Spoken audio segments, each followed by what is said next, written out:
I have to be honest, this type of student is one of the most exhausting ones I deal with. These are students who lived overseas, let's say in the USA, but their English is actually not that strong.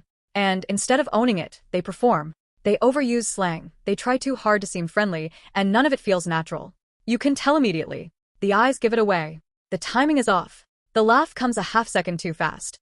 The yeah, totally, arrives before you even finish your sentence.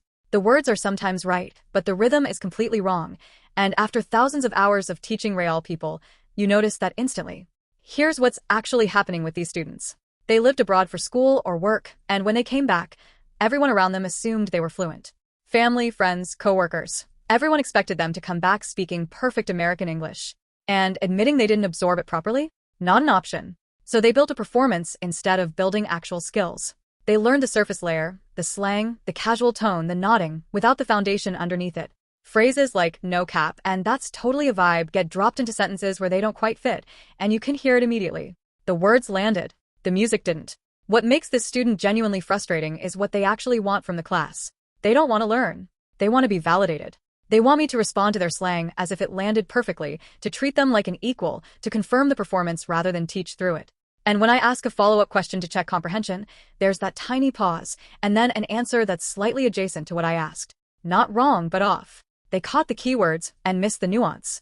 They were busy performing while I was talking. The moment anything threatens the performance, a correction, a pause that doesn't confirm their slang, a direct question they can't dodge, they either withdraw or get subtly defensive. And sometimes they leave a bad rating. The review says the class felt unnatural or not useful, which is honestly almost funny, because the unnaturalness was entirely theirs. They came in performing, refused to drop the mask, and then blamed the tutor for the distance that created. For other ESL tutors watching this, you will meet this student. The tells are consistent: overused slang with wrong timing, fixed expressions, comprehension lag disguised as confidence, and that slightly scripted friendliness that doesn't reach the eyes. Recognize it for what it is.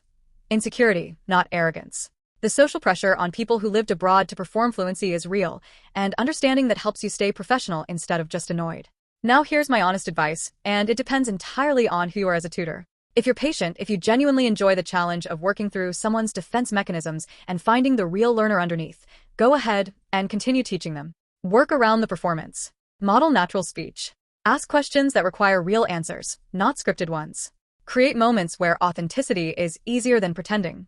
Some of them do crack open eventually, and those moments are genuinely satisfying. But if you have shorter patience, if you're someone who guards your energy carefully, and if your ESL platform gives you the option to cancel, use it. There is no medal for forcing yourself through 25 minutes of fake conversation that drains you completely. A drained tutor helps nobody. Canceling a class that is going to cost you your mood, your voice, and your next 2 hours of recovery time is not unprofessional. It is self-management. Personally, I'll be honest with you, I cancel. Because I genuinely cannot stand talking to fake people. It is one of my biggest triggers as a person, not just as a tutor. And this connects to something much bigger that I deal with, specifically teaching Japanese students, the concept of han and tateme. If you don't know these terms, han is a person's true feelings and desires, and tateme is the public face they present to maintain social harmony. In Japanese culture, these two exist simultaneously, and everyone understands the system. But the problem is that these days, many Japanese students operate almost entirely in tateme mode during online classes. The real thoughts, the real confusion, the real opinions, all of it stays hidden behind a polished, agreeable, smiling surface.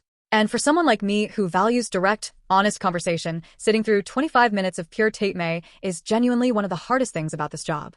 I'm not saying Japanese students are bad students. Many of my favorite students are Japanese. But the ones who never drop the mask, who smile and nod through everything, who agree with everything I say and feel nothing, those classes feel hollow. And when you combine tateme with the overseas performance type we've been talking about, you get a student who is performing on 2 levels simultaneously, the fake fluency layer and the cultural politeness layer, and there is almost no real human contact happening in that room at all. So know yourself. If you're the type of tutor who can navigate all of that with patience and genuine care, this student needs you, and you can help them. But if you are like me, if fake conversation costs you more than it gives, protect your energy.